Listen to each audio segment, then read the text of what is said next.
in 7th grade, all I knew was I liked boys and I liked girls. And in 1997, there were no bisexual role models. And that was not a word that I knew. So I still thought something was wrong with me. I knew gay was okay and I knew straight was okay, but I was like, well, clearly I'm broken. Wow. Yeah. And so it was a lot of like trying to figure out, well, I had to pick if I wanted to be gay or if I wanted to be straight, even though I knew that people didn't make that choice. Clearly, like, I had to figure some stuff out before I told anybody. Welcome to Pride Stories, the podcast, where we celebrate the entire spectrum of experiences that make up the LGBTQ plus community.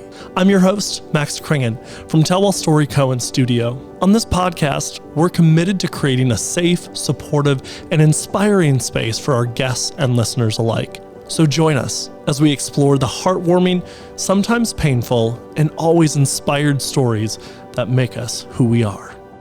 Welcome to Pride Stories, the podcast, where we celebrate the entire spectrum of the LGBTQ community. We know that everybody has a story to share, and we are so grateful that we have some really amazing storytellers in our community. I'm Max Kringen, Chief Storyteller at Tellwell Story Co. in Studio. And with me today in studio for Pride Stories, the podcast, we have Elle Billing. Hello. Hi, Elle. Hi, Max. It's so good to see you. It's so good to see you. So people don't know this because people don't know things, but we've known each other since you were in like 3rd grade. Yeah, elementary school. Yeah. I was in 2nd grade. No, you're a year younger than my sister. Oh, right. So you're 3 years younger than me. Right. Okay. So whenever your parents moved to Enderlin. Yeah, that would have been like 95. Okay, I would have been in 5th grade. Okay, wild. But Elle and I were the stars of each First Lutheran Church production. Oh my gosh, I forgot about that. I think one time you were Mary and I was Joseph. And then there was the time where we did the play about the rapture. Yes. Oh my gosh, do you remember those puppets that your mom built us? You may have been gone by then. I was gone with the puppets. Oh. But the one about the rapture. So this is a cool piece of trivia. The pastor our interim pastor who did he even had a little name for us. But like the First Lutheran Players. Is that what we Wasn't were? it something like that? Yeah. I don't know. He does some acting in Fargo and he is in a commercial for Hospice of the Red River Valley. Oh, that's wild. My parents pointed it out to me one night. They're like, look, that's Pastor Alger. Oh, that's wild. Yeah. But needless to say, we've been in productions together, big and small. We spent too much time, going to the Dairy Queen and Shop and Fuel and on speech buses and all of that. And in City Hall before they had the HVAC system fixed. Yeah, before there was any AC in there. Yeah, either freezing our butts off or roasting to death. So our hometown is a tiny town in southeast North Dakota called Enderlin. But with a really, really rich, it's small, but very mighty in arts. Yeah, it really is. Yep. And as I was thinking about, I was so excited when I saw your name kind of pop through and I was like, fascinating. Because like we've never had a conversation about our LGBTQ plus, basically our queer life stories. No, we haven't. We haven't seen each other since, let's see. I went to a party at your house in Enderlin and we played board games, I think, or had a bonfire. So like I was still in college. Yeah.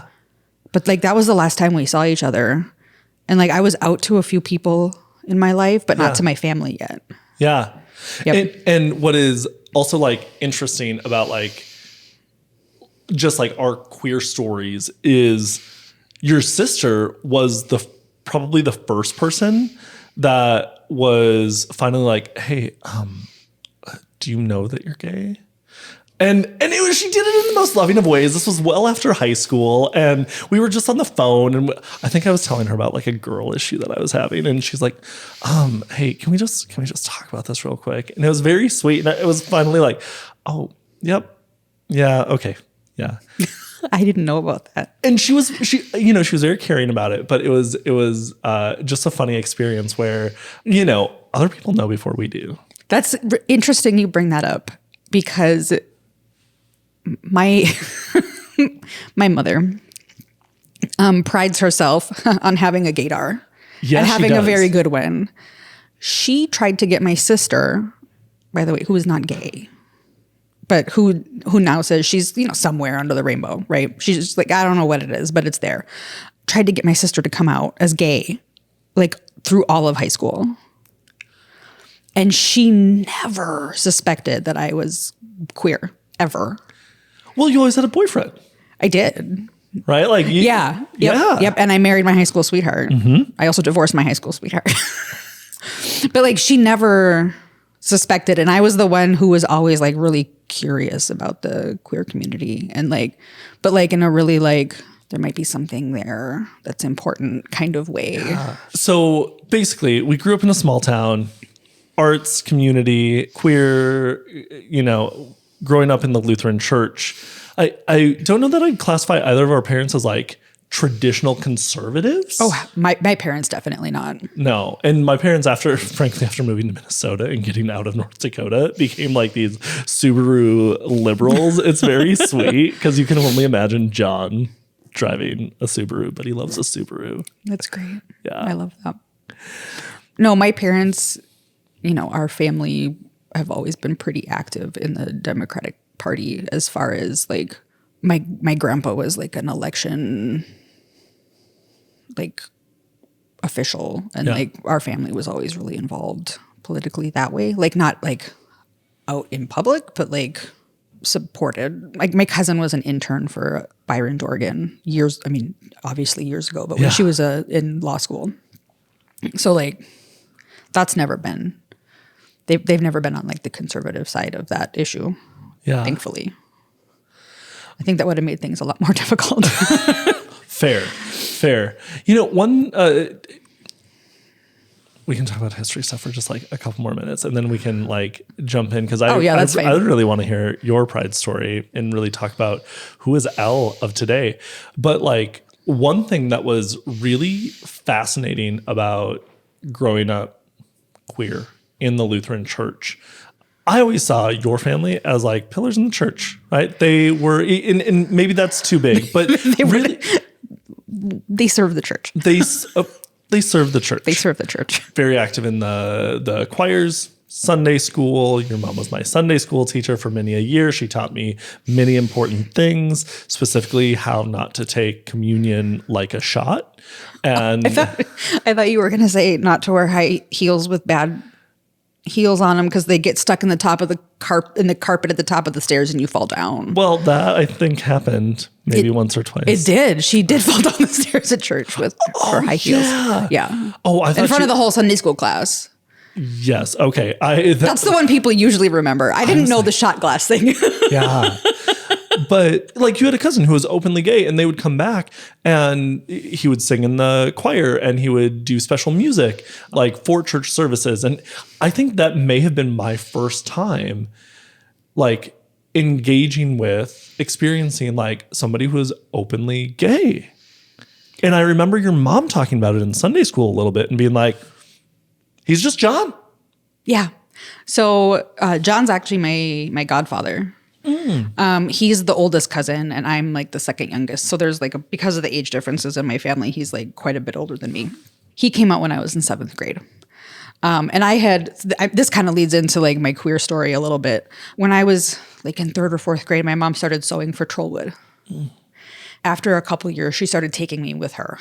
So as you know, Tellwell Performing Arts School here in, I don't know, now it's Tellwell at Blue Stem, but this was back when it was up in North Fargo by the river.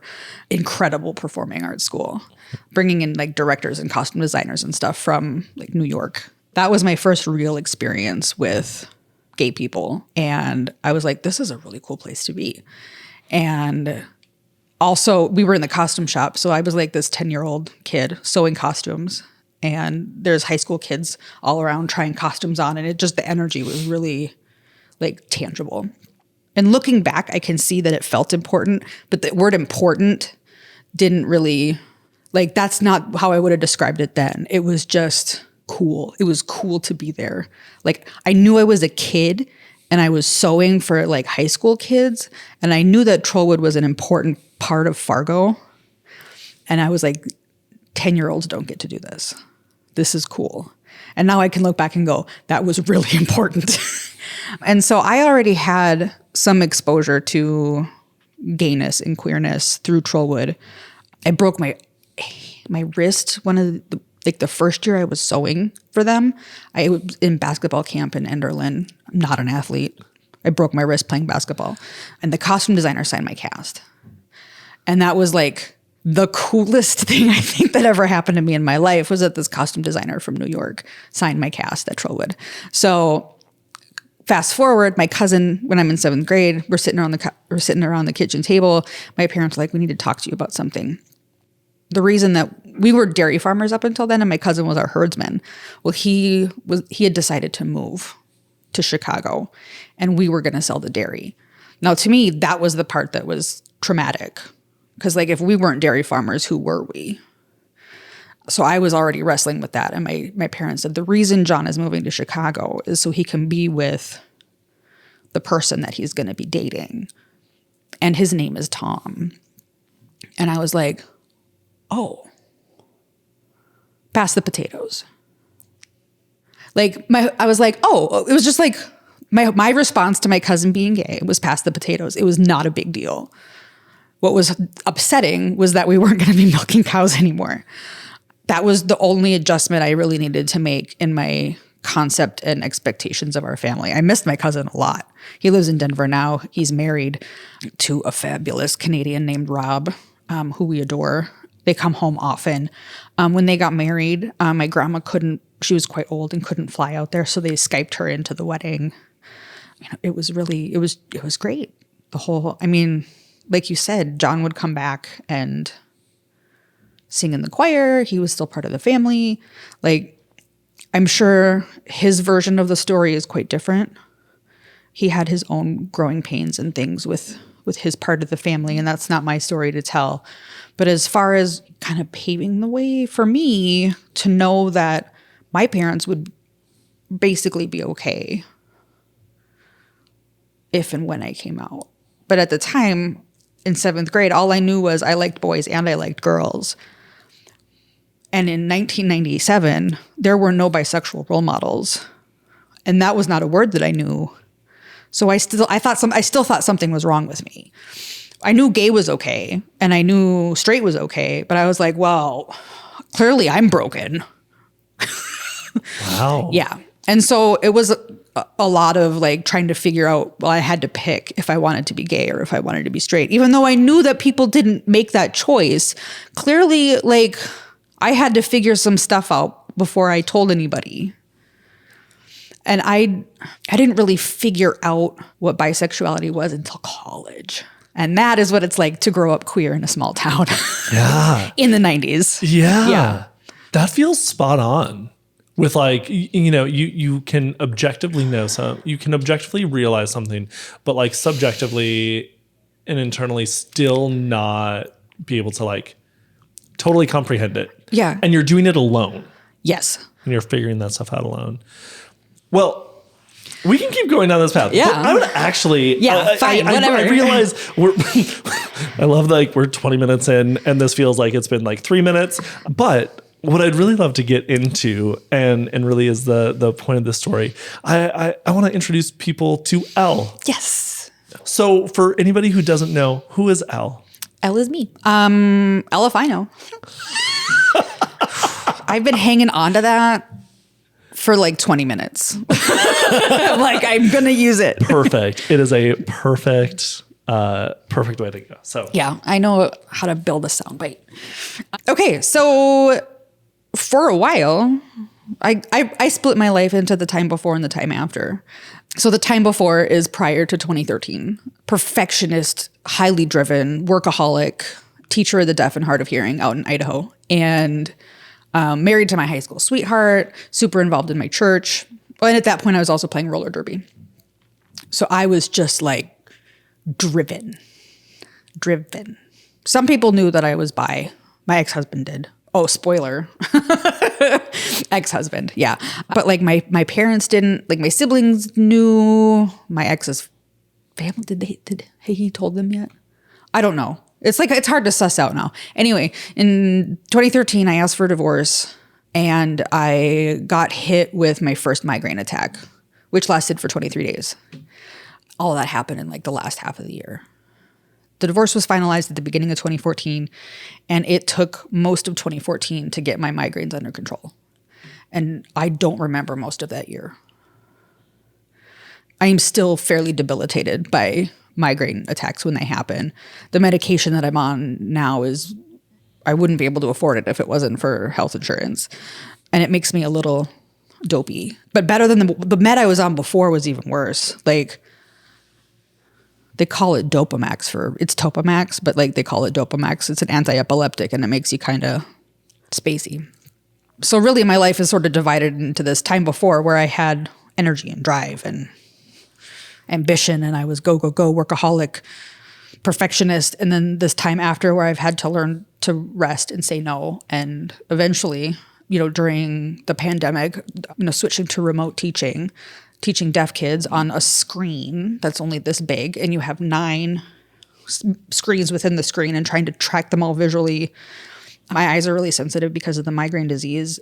I went from having like 3 to 4 migraine attacks a month to having 12 the first month of remote learning. And I ended up, through the course of the pandemic, completely burning out. It got to the point where I couldn't, where I wouldn't have to sign, right? I couldn't even keep my arms up in front of my body. I couldn't feel my hands. I was really, really ill. So I went on medical leave, decided not to renew my contract. I sold my house. I moved back to Enderlin. I moved in with my parents, and I've been out of full-time work for 3 years now. Just completely rearranged my life to focus on care and rest and health. I am now a caregiver for my mom who has a progressive illness. I have an art studio in my old bedroom. I have a podcast where I talk about like caregiving and art and disability. And that's my life now. So it's a really big shift. Recovering perfectionist, definitely. I mean, that doesn't go away. But learning to divest from the need to be, you knew me in high school. Mm-hmm. Divesting from the need to be that person, because a lot of that was externally imposed on me. But it gets internalized, right? Yeah. Like my worth isn't my ability to produce. My worth isn't my ability to behave a certain way or look a certain way or get a certain amount done or achieve a certain level. It's taken me years. That's what it's been 10 years now. Yeah. It's taken a long time. I went from, being president of a roller derby league to being sweatpants auntie of the year. I loved reading that. That was from my nieces when my sister got married and I was co-maid of honor. So I was in a dress, right? My hair was done. I had makeup on. I was wearing earrings. And one of our nieces said, you're pretty, but you don't look right. Like you should be in sweatpants. I was like, you're right. This is not comfortable. I said, but we get dressed up when we care about people having fancy events. And as soon as the ceremony was over, I put my slippers on. I wore slippers for the dance. Like I couldn't handle the shoe. I had flats and I still couldn't handle them. So what a transition though, over 10 years. So that was the first 10 years of your adult life. Yeah. That was like from 18 to 28. Yeah. And then from 28, now I'm 38, from 28 to 38, it's been like lifetimes. Like it's so different. That transition, I would imagine, came with a lot of big feelings. Grief. A lot of grief. A lot of grief. There was a lot of anger, at least one abusive relationship in there. So there was also a lot of begging isn't the word. Like I wasn't begging for someone to take care of me, right? But like I was also really scared of being alone. Yeah. And part of that is because when and I was dating somebody after my divorce, and when my migraine attacks would last 7 to 10 days, I was really scared of being home alone. And I've talked about this with people before when the topic of opioid addiction or pain medication or drug overdoses comes up, I use Prince as an example. And I say, I'm not a doctor. I'm not an addiction specialist. I'm just somebody who experiences pain. I don't believe that Prince died of a drug overdose, and I don't believe that he was an addict. He was dependent, and there's a difference. He needed a hip transplant, right?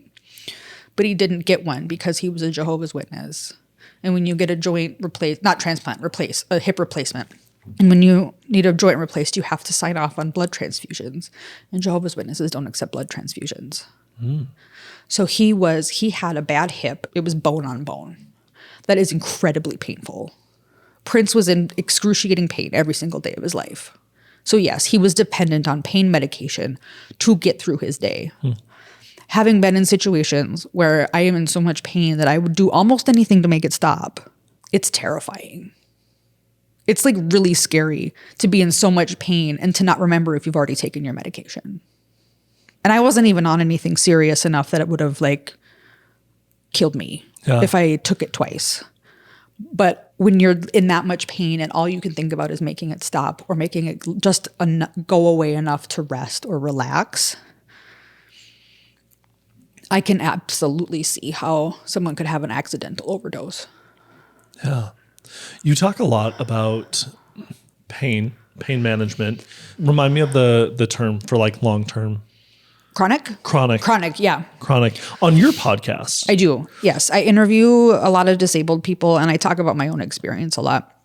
My migraines are pretty well controlled right now. I mean, other people would say having 4 a month is not well controlled. And I'm like, well, it could be worse.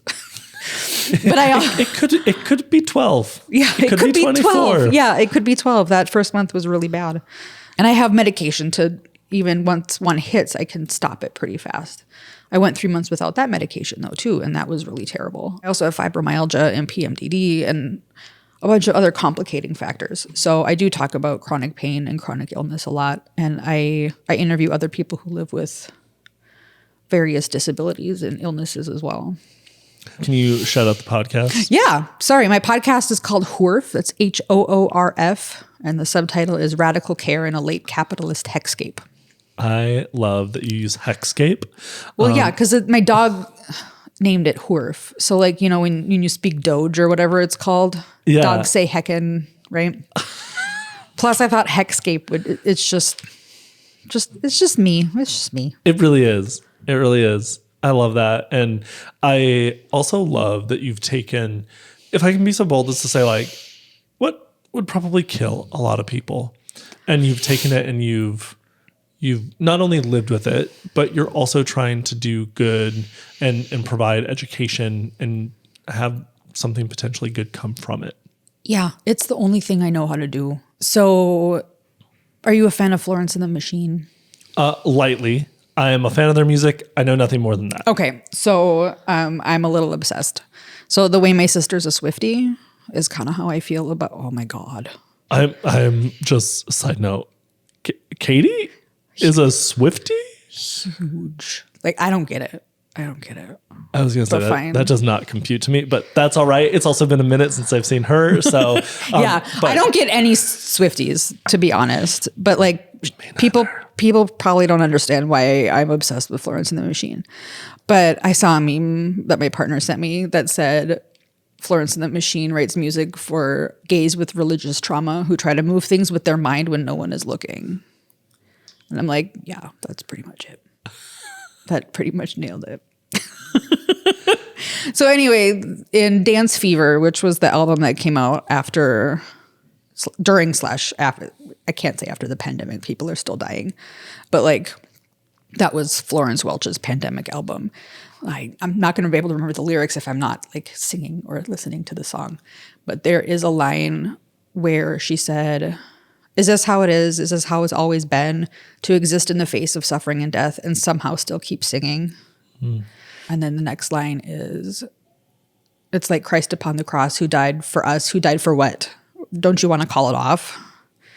There's nothing else that I know how to do than to open up my arms and give it all to you. And she's talking about her music. Yeah.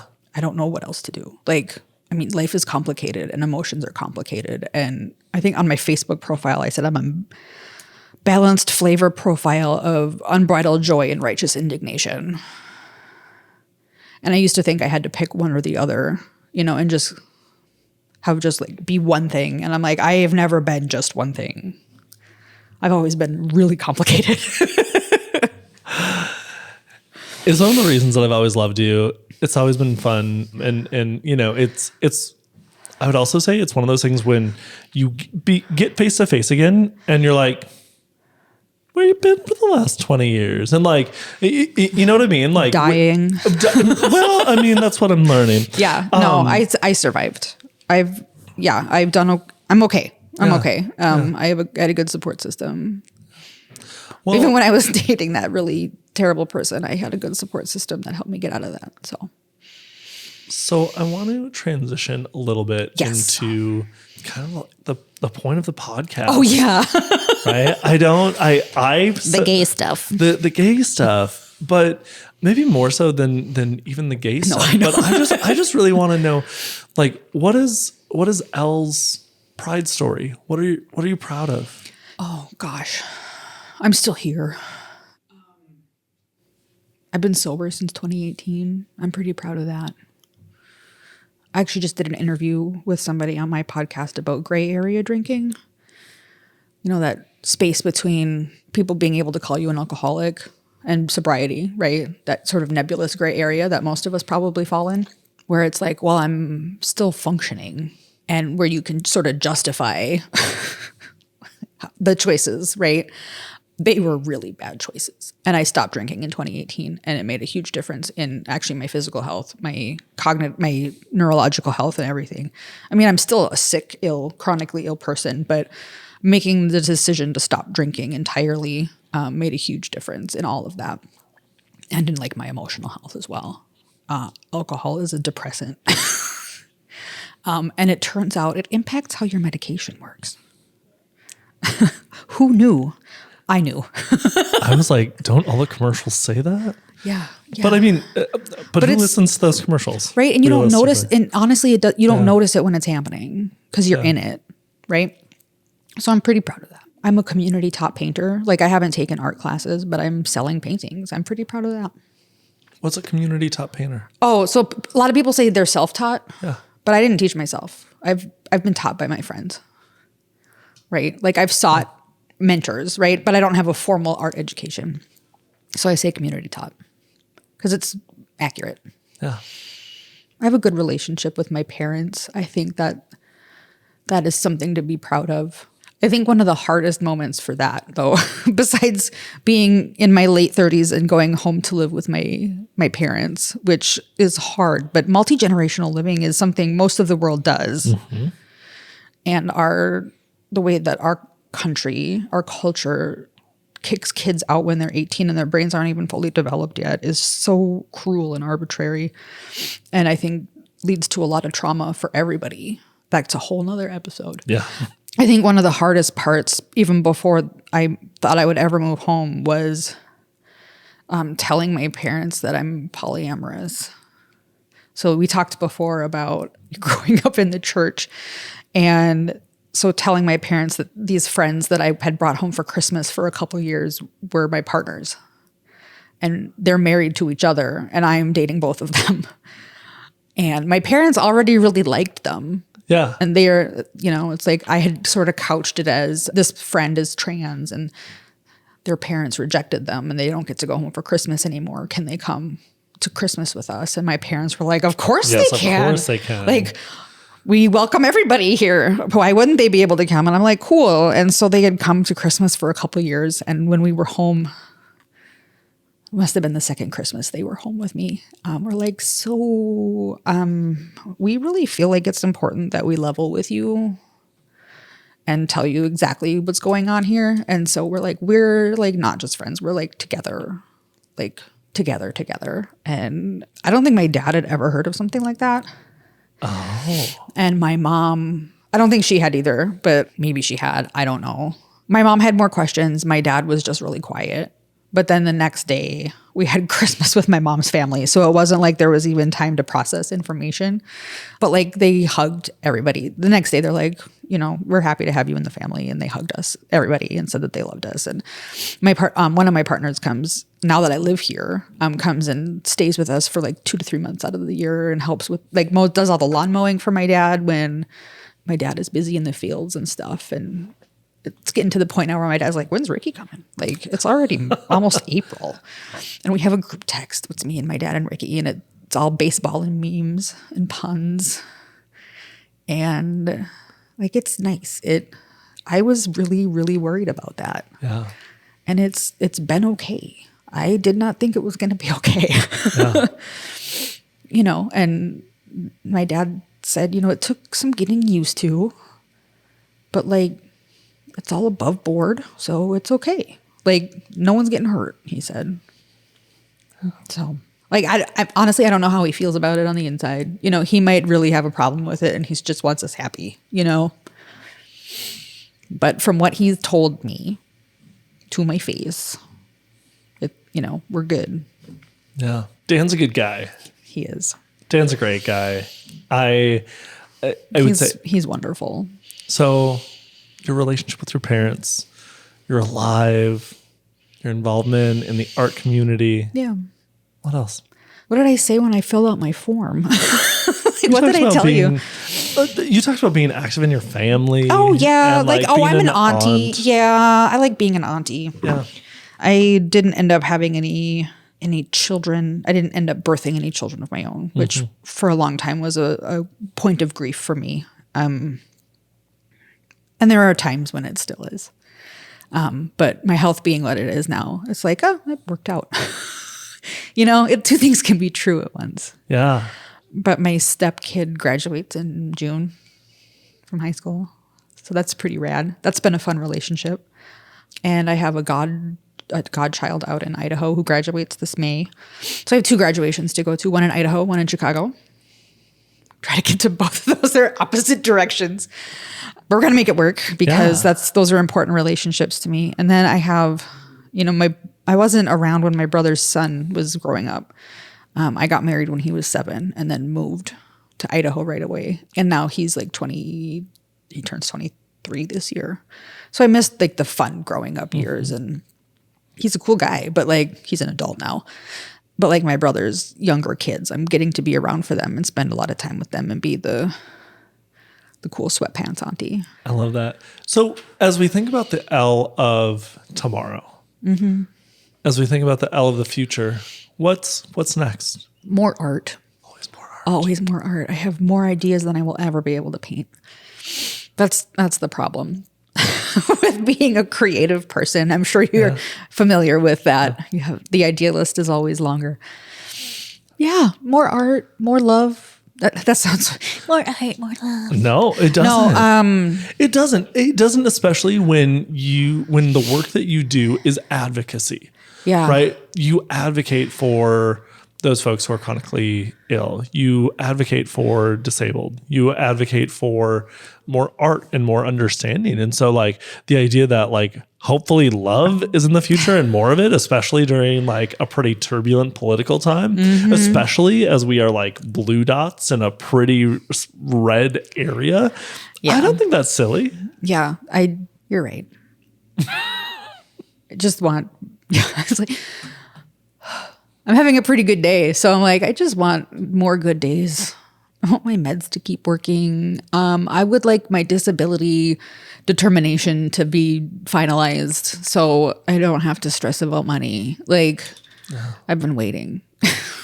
It's a long process because I can't work more than like 3 hours at a time. It's hard to make any money that way. Just those are the things that I worry about. And I would like to not have to worry about those things so then I can do the things I want to do. Like take more naps. Which I do anyway. I'm a big advocate for naps. Yeah. So as you think about the little queer kid in Enderlin, North Dakota, or maybe it is that person who is chronically ill, the person who can't figure out their migraines, who can't figure out some of those things.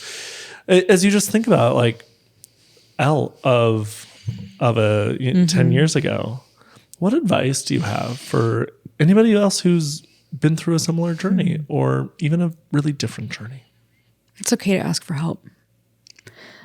For a long time, I mean, I talked before about the time before and the time after.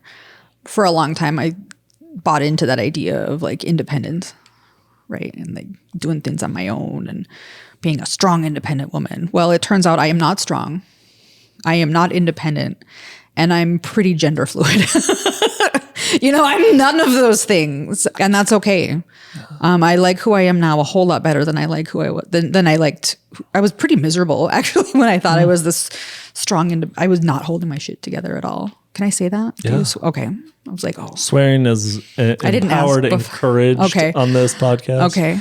All those times that I thought I was presenting myself as this strong, independent woman who had all her stuff together and, was like driven as I was miserable. And, I'm pretty happy right now. My life doesn't look like I should be. I mean, on paper, I'm on Medicaid. I'm barely employed. I'm in pain all the time. I sleep 14 hours a day, 12 to 14 hours a day. I left my career. I sold my house. I live with my, I'm a geriatric millennial and I live with my parents and all the things that would maybe point to me as being a failure in our society, right? Mm-hmm. I have my own business, but it doesn't make any money. It covers the overhead, right? My revenues cover my overhead. It's not a profitable business right now. And I'm okay with that. Like, I'm not running myself ragged. I have time for the people I love. I have time to experience my emotions in real time. I get to play with my dog. I get to help my mom and actually be around before she dies, which that's a whole nother episode too. Like I do the crossword with my dad every day. Like that's pretty awesome. That is pretty awesome. My parents moved back moved to Fargo after they retired, and I love getting to spend time with them. So I would say when I read in your story that you had moved home, my immediate thought was not like pity or that doesn't sound like she's thriving. I loved your childhood home. Yeah. Like it was always someplace that you felt at home, that everybody felt welcome, and would love to go back there. Right. Yeah. And so the fact that you got to go back there, definitely see it as a positive. Yeah. My advice would be just because I'm leaning into that now, the asking for help and accepting help, and not just, but like reciprocally, like build those connections and ask for help. That's honestly probably the biggest lesson I've learned. Last question. Yeah. And then we'll wrap up. It's a question that we ask everybody, and I'm really excited to hear your take on it. Yes. What does pride mean to you? Okay, so the first thing I thought of were those really... Okay, so you know how every year during Pride Month, like the really fundamentalist conservative churches freak out, right? Mm-hmm. And then there was that meme that went around that was like Pride Month, if you smash it together, it says demon in the middle, and they're like, oh. But then like the queer community sort of latched onto that and thought that was really funny. Have you seen that? I don't remember this, but I will be looking so this up. Yeah, okay. So if you put the words Pride Month together, it goes DEMON, right? Yeah. So like some conservative did that on like Twitter or Instagram or something, like demon, right? But of course, we take things that are meant to insult and to harm us, and we turn them around and we make them work for us, right? Mm-hmm. So of course the queer community is like, that's hilarious. And now like they sell shirts that say that, right? It says it like multiple times, and as it goes down the shirt, the word demon gets bolder. Like I'm not saying pride means demon. I'm saying that what I'm saying is I think not just like pride as in queer pride, I think pride and knowing who you are and what you stand for, we're able to take things that are intended to harm us at least to some degree. Because I mean, there are some things that are intended to harm us and that will harm us. And there's nothing there's no way to flip it. Right. And there's a lot of that going around. So I'm not trying to be flip, but like that was a meme. Yeah. Right. But there's a lot of ways that we have been able to reclaim and reorient things intended to harm us and to use them to our advantage, or to use them for joy, or to use them for good or for laughter. Like the Pride Demon shirt. Because reclaiming, right? Yeah, reclaiming. I mean, the word queer used to be used as an insult, and now we're like, nope, that's who we are. Yeah. My mom hates the word, by the way. And she's like, I wish you wouldn't. She's like, I wish you. Word. Yeah. She's like, I wish you wouldn't identify that way. I'm like, you don't get to decide. Sorry, Mom. It's just such an ugly word. I'm like, I love it. What's great is I can actually hear. I can hear it, and I can see her like purse her lips, and like her eyes get a little squinty, and she's like, I just don't like that word. Yeah, that one. Yeah. So I think it's something that we're really good at because we have to be. Yeah. But I think too, like, I think of my friends in the disability advocacy community who use words like crip, like crip time and crip the vote. And it's like, okay, well, it's not okay to call people crippled anymore. But people within the physical disability community are like, we can use this ourselves as advocacy, just being able to take words that used to be harmful and turn them into in-group language to empower us. And I think that's what Pride is. It's demon shirts. Pride is demon shirts. Well, there's your soundbite, Max. I was like, I think I know what the Tellwell Pride shirt is going to be next year, but Elle, thank you so much for joining us on Pride Stories, the podcast. Thanks for being brave to share your story. Thanks for also sharing the stories of others. If people want to find the podcast or they want to find you on social, where would they go to do that? My social is at Elle and Wink. So Elle, my name, ELLE, and spelled out, and Wink, which is my dog's name, or at Hoorf Podcast. That's HOORF Podcast. Awesome. Thanks for joining. Let's not wait another 20 years before we have another conversation. Let's not. We definitely would be geriatric millennials then. Thanks again. Yes, thank you. Thank you for listening to Pride Stories, the podcast. I'm your host, Max Kringen, and it's been an honor to bring this story to your ears. Pride Stories is proudly presented by Tellwell Story Co. and Studio. We have an incredible team that makes this podcast possible every single week. If you've been inspired, moved, or entertained by anything you've heard in this episode, please consider supporting our mission. You can do that by subscribing to the podcast, leave a 5-star review, or simply share it with a friend or family member. Your support helps keep the stories alive and resonating. And if you feel compelled to share your own Pride story, we'd be honored to listen. Please visit the link in the description of this episode to get in touch. No matter where you are in your journey, whether you're out and proud or just finding your voice, remember, you have a story to tell and it deserves to be heard.